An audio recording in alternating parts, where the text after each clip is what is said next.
2020년 4월 23일 아침 7시 10분입니다. 오늘도 부지런증이 발동해서 아침 일찍 잘 차려 먹고 또 기본적으로 정리해야 될 거 하고 이렇게 나왔습니다. 어제보다 춥습니다. 거실 온도가 그래도 요즘 아침에 일어나면 13도 14도 하더니 오늘은 12도로 내려갔는데 묘한 것이 어제 아침엔 물이 꽤 도로하게 고여있는 물이 꽤 두껍다고 할 정도로 얼었었는데 오늘은 또 물은 안 얼었어요. 그래서 이게 참 잘 모르겠습니다. 저는 제가 느끼는 추위와 온도와 이 물이 느끼는 온도가 다른 모양입니다. 어제는 재밌게 지냈습니다. 최근에 2차례 방어제를 찾아와 주신 저한테 학교 2년 선배인데 실은 잘 모르던 분이었죠.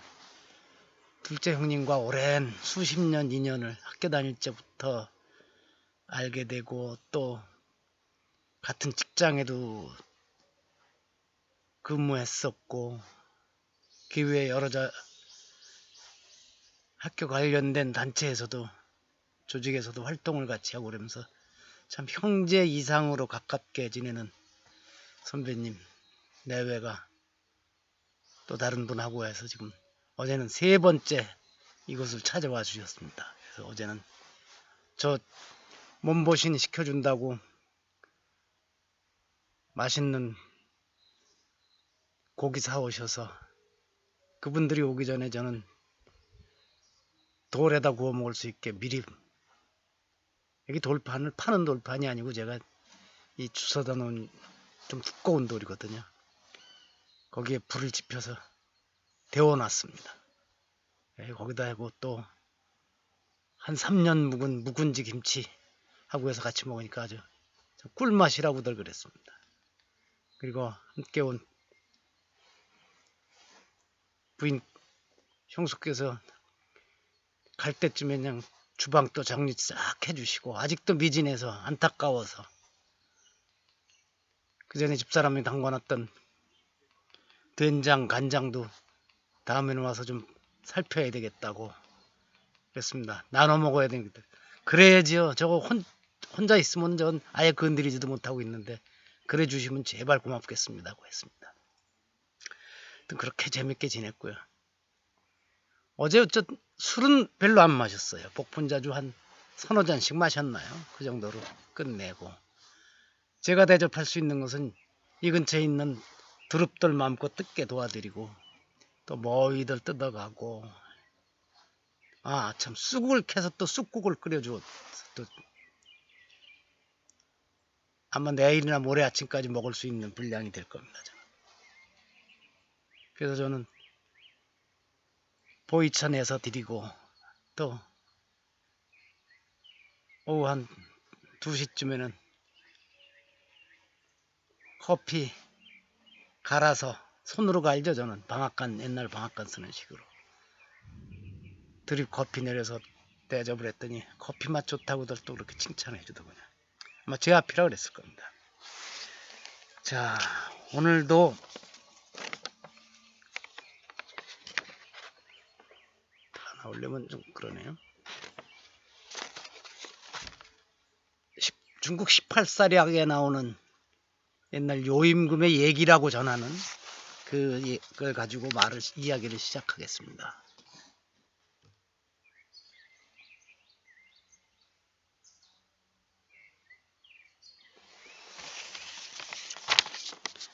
다 남자즉 다 부, 부즉 다 사, 수즉 다 욕. 이게 다 남자라 했다고 꼭 아들만 얘기하는 건 아니죠. 자식이 많으면 또 두려움도 많고 재산이 많으면 부죽 다 사, 일거리가 많다. 그리고 수즉 다 욕. 장수하면 욕 볼 일이 많다.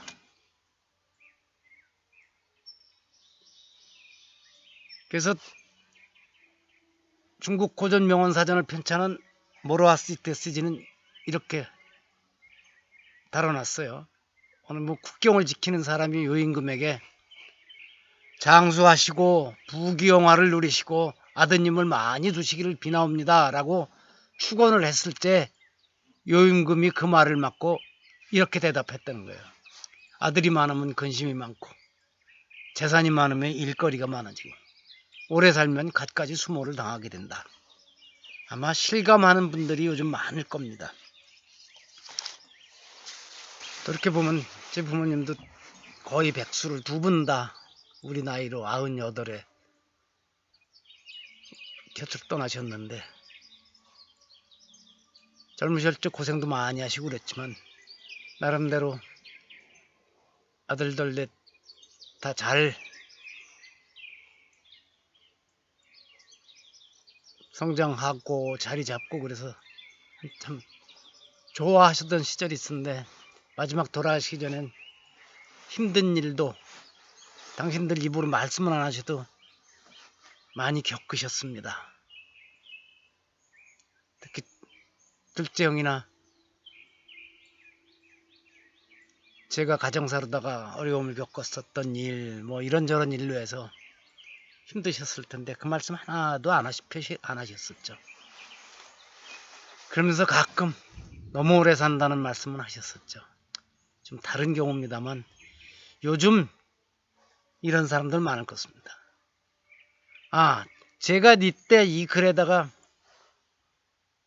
짧게 코멘트를 달아놨어요. 2015년 5월 9일 날 달아놨고요. 3000년 전에도 오늘날과 다를 바 없어서 아들이 많고 돈이 많으면 근심이 많게 되고 오래 살다 보면 욕을 얻어먹었던 모양이다. 그런데 부모가 모범을 보이고 자손 교육을 잘 시켰으면 아무리 아들이 많아도 근심이 없을 것이고 정당하게 번 재물을 바르게 써왔다면 부유하다고 해서 마음 쓸 일이 많을 리 없으며 세상 사람들에게 욕 얻어먹을 짓 하지 않고 살았으면 백수 천수를 누린들 이웃들에게 욕 얻어들을 일이 어디 있겠는가 라고 했습니다. 그런데 대개는 이렇습니다만 가끔은 바르게 살고 남한테 못된 짓 안 하고 이러고 했어도 또 어려움을 겪기도 합니다. 그건 지극히 일부일 것이라고 저는 믿습니다. 근데 오늘 아침에 이 얘기를 하려고 이 자료를 들여다보다가 문득 수타니파타라고 하는 불교 초기 경전에서 비슷한 내용을 읽은 기억이 나더라고요. 그래서 아침에 찾아봤습니다. 그랬더니 수타니파타에서 보면 이게 대화가 가끔씩은 이 악마가 찾아와서 부처님한테 뭐라고 요즘 말로 하면 시비를 걸면 거기에 대해서 말씀하시는 건데 그건 저는 아마 부처님 내부에서 일어나고 있는 갈등이나 뭐 이런 거였을 것이라고 생각합니다. 어쨌든 그대로 보면은 악마인 마라가 그러죠. 부처님한테 자녀가 있는 사람은 자녀로 해서 기뻐하고 소를 가진 사람은 소가 있는 것을 기뻐하네.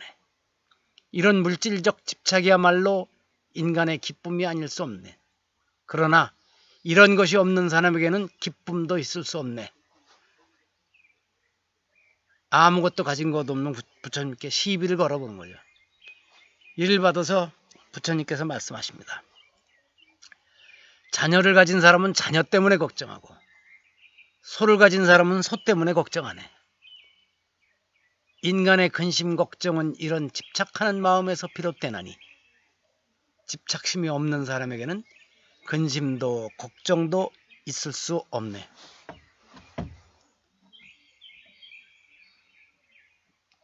아마 그랬을 것입니다. 그런데 요즘 이렇게 돌이켜보면 60년대, 1960년대, 70년대까지만 해도 특히 시골에서 자식이 많으면 먹여 살리느라고 힘들기도 하지만 한편으로는 그 자식들이 많으면 그것이 노동력의 기반이 돼서 집안이 일어나는 데 도움을 받은 경우들도 많습니다. 당시에는 교육비가 많이 들어갈 적도 아니고 그 의무교육 초등학교 마치면 어려운 집에서는 사내 아이들은 이웃 동네 부잣집으로 머슴살이도 가고 딸들은 서울에 요즘은 가정부라 그럽니다만 당시에 식모라고 그랬었죠. 월급은 없이 우선 밥 먹여주고 재워주고 옷 입혀주는 조건으로 해서 갔다가 그렇게 열심히 해서 동생 중에 똑똑한 애들이 있으면 학교 가르치고 부모님께 땅 사드리고 그랬었죠. 물론 당시는 그렇게 땅값이 올라가기 전이니까 머슴살이를 하고 식모살이를 해서 고향에 땅을 장만할 수가 있었었죠. 그래서 꼭 자식이 많은 사람이 근심 걱정이 많았던 건 아닙니다. 이제는 오히려 한국 경제가 급속도로 성장해서 먹고 사는 것이 어려움지는 않은 세상이 됐는데 자식이 많으면 힘들죠. 설사 중산층 가정이라고 하더라도 교육비가 터무니없이 많이 들고 또 최근 20, 30년 사이에는 유학을 안 보내면 안 되는 줄 알고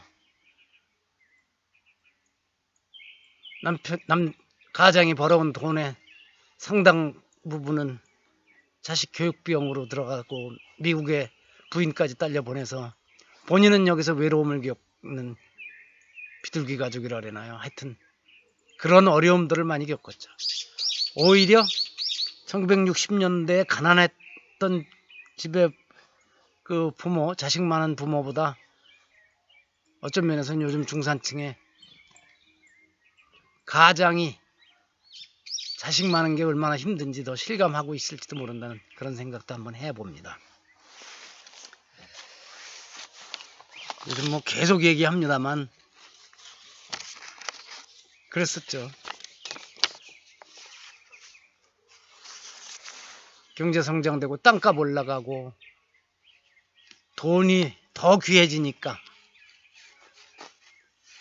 부잣집이 재벌가에서부터 시작해서 몇 억짜리 재산을 가진 그냥 그렇고 그런 사람들도 자식이 많으면 서로 다투고 이런 일들이 아주 많았죠. 이게 바뀌겠습니까? 잘 안 바뀔 것 같습니다. 여기서 글쎄 농담이라고 그래야 되나? 예전에 그런 얘기가 있었죠.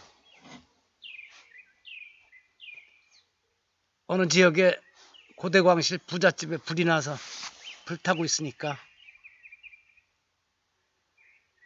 그 지네 집에 식구들이 이렇게 쳐다보다가 저 집이 아들이 저 집 어떡하느냐고 그랬더니 거지 아버지가 그랬답니다. 야 이놈아 우리는 얼마나 좋으냐 저렇게 불날 집도 없으니 그랬답니다. 아마 그 사람들은 진짜 그렇게 말을 했었던 사람이고 그런 생각을 가졌으면 나름 행복하게 살았을지도 모릅니다. 오늘 바깥 얘기는 이 정도로 하고 어제 저 위에서 끌어오는 감로수 내려오는 게 약해서 아침 일찍 가서 호스가 빠지는 데 있어서 끼워놓고 했더니 물이 콸콸 잘 나와서 손님들이 운동을 아주 잘 썼어요. 근데 손님들이 갈 때쯤 돼서 물이 약해지는 거예요. 그래서 또 한 번 올라가서 조정을 해서 또 콸콸 나왔는데 저녁 때 손님들이 가고 난 다음에 또 물이 약해지는 거예요. 제가 또 저 물에는 신경 씁니다. 그것도 미나리 되길래니까. 저녁에 올라가서 또 제대로 해놓고 내려왔는데 저녁 식사를 간단하게 하고 나가서 보니까 또 물이 약합니다. 그래서 어제 일기에 아무래도 이 감노수 라인이 태업을 하는가 보다. 완전히 멈췄으면 파업인데 찔끔찔끔 나오고, 그래서 태업인데 이 태업을 너무 오래 하면 방치하면 안 되고, 어제 얘기로 오늘 내일 서울 갔다 오고 금요일 아침에는 꼭 바로 잡아야지 되겠다. 너무 오래 끌면 안 된다. 대신 공권력 투입은 안 시킨다. 이런 제 일기지만 농담을 해놨는데 오늘 아침에 보니까 또 다시 잘 나오는 거예요. 그래서 제가 속으로 웃으면서 그랬습니다. 내가 그래도 공권력 투입 안 하고 해결한다니까 좋았던 모양이다. 이러고 웃었는데 이건 그냥 웃자고 하는 소리지. 혹시라도 저게 물이 가끔씩 막히고 그럴 적엔 늘 물리적인 이유가 있거든요. 호수에 에어가 찼다든가 아니면 멧돼지나 고라니가 지나가다가 그 호수를 건드려서 빠졌다든가 이런 경우지, 이건 정말 하늘이 어쩌는 것도 아니고 쟤들이 심리의 변화를 일으켜서 감노수 호수가 폐업을 벌이고 그러지도 않습니다. 하여튼 산속에서는 가끔 아무것도 아닌 일에도 이렇게 의미를 부여해 보기도 합니다. 이게 세상 사는 재미고요. 제가 외롭지 않아지는 비결일지도 모르겠습니다. 아휴, 어제도 또 안 좋은 뉴스가 들어왔네요. 뉴스 이렇게 보니까 뉴욕시에서 뉴욕시 거주자들이 매 12분마다 한 명씩 지금 코로나 바이러스로 죽어가고 있다고 합니다. 뉴욕주가 아니라 뉴욕시입니다.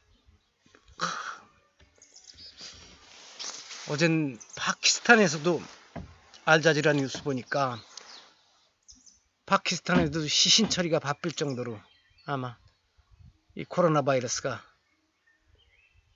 여기도 맹위를 떨친다 그래도 되는 건지 하여튼 맹위를 떨치고 있습니다. 난감하네요. 날도 이렇게 봄 4월 말에 이렇게 추운지 모르겠고 하여튼 그렇습니다. 오늘은 그냥 이런 식으로 짧게 방호제 영상 편지를 마치겠습니다.